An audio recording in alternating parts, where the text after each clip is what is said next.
the previous video, I talked about the mind-body connection, or bidirectional interaction, as researchers like to call it.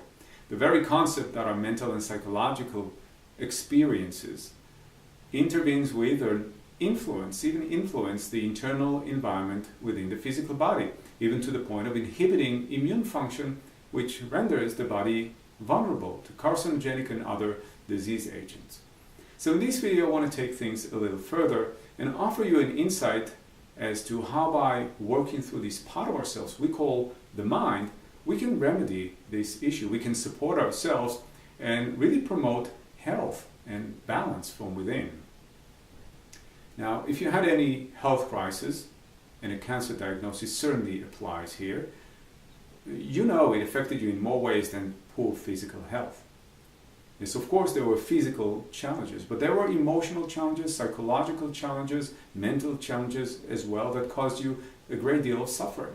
Suffering which added to the physical burden, which further or weighed heavily on your state of mind, and in return that has further depressed your immune function and your body's ability to defend itself. So we are talking about suffering, and essentially when we're talking about addressing the mind, we are talking about resolving suffering, resolving the mental and psychological factors that have the potential to disrupt the working of our biological systems. Factors like fear and shame, guilt, rage, anger, loss, helplessness, hopelessness, just to name a few, all are added burden. All further tax our body's ability to cope and our own ability to remain focused on healing and recovery. Now, while your medical team makes every effort to minimize your physical suffering by working directly on your body, it really is up to us, up to you, to take the necessary steps to resolve or address your mental and psychological suffering. So this is exactly what we're here to do. This first slide is a quote from Professor Alistair Cunningham of the Ontario Cancer Institute, who, by the way, is a cancer survivor himself. It basically says that suffering is a mental reaction to events perceived as unwanted. Much of the suffering that cancer causes really comes from reflecting on the diagnosis and what it implies, rather than directly from the disease itself. Cancer is thus an existential crisis, not simply a physical problem. He further goes to say that there are two main ways to relieve suffering. The first one is, of course, to remove the event. And I wish we could do that. That would be wonderful. But if we can't, the second thing we can do, we can change our mental reaction to that event.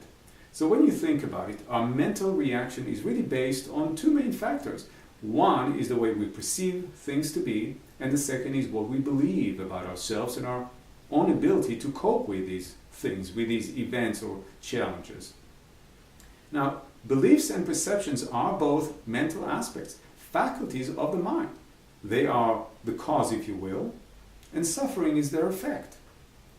It then becomes clear that in order to change the effect, we really must adjust or change the cause. And the question, of course, is how to do just that. How do we change or adjust our perceptions and beliefs so that they can work for us instead of against us? And the answer is we work with a part of our mind that is responsible for these mental faculties. And that part of the mind is the subconscious mind.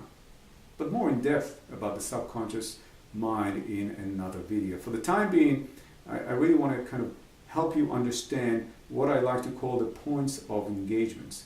Few of the factors, the mental and psychological factors that when addressed and resolved can help us change what we believe about ourselves and how we perceive things to be. So as you can see, all of the above are mental aspects that a method like hypnotherapy can really help us address and resolve. They are points of engagements, if you will, which influence or shape or form our state of mind. They are like a window through which we look into the world, and if what we see is suffering, then it simply suggests that we must clean our quote-unquote mental window. Thank you for watching. There are many videos, other videos on this website that will help you to further learn about this work, this process. And of course, I hope that you will explore them. If any question comes to mind, please feel free to contact me either by phone or by the Contact Me tab right here above somewhere. Thank you. I'm available and eager to answer any question you may have. Thanks so much.